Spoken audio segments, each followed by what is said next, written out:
હાય ગાજુ ફોરજાના દસડિયા રેજન ક્લાસમાંથી આજે આપણે સામે છે રંજનબેન. રંજનબેન કયા ગામ એરિયામાંથી આવો છો? મધુરમ ટીંબાવાડીમાંથી આવે છે. બેનની એજ 54 વર્ષની છે. બેનની હાઈટ પણ નાની છે, તમે જોઈ શકો છો, પણ છતાં એના બેનના હોસલા છે ને બહુ મોટા છે, આસમાનને ટચ કરી શકે એવા. આ બીજા દિવસે બેન પગ ઉપર લઈ લીધા છે, એટલે બહુ સરસ રીતે ગાડી ચલાવે છે. તો આપણે બેનને પૂછીએ કે રંજનબેન, તમે મને એ અનુભવ આપો કે કોઈ બેન નાના હોય હાઈટમાં કે ઉંમરમાં હોય તો શું એ બેનો નથી શીખી શકતા? બેન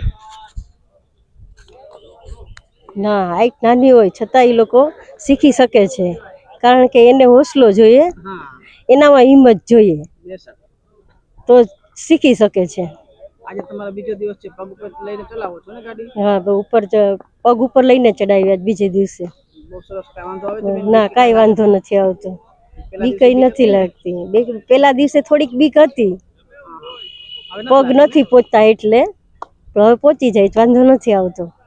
અમારા જેટલા હાઈટ ના બેનો જે બેઠા છે ને એમ વિચાર કરે છે કે ખરેખર અમે નહીં શીખી શકીએ, અમારી હાઈટ નાની છે એટલે.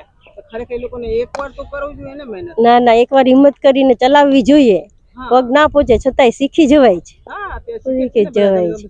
તમે સાબિત કરીને બતાવ્યું. હા, એ તો શીખી જ શકાય, બેસી ના રહેવાય, હિંમત જોઈએ.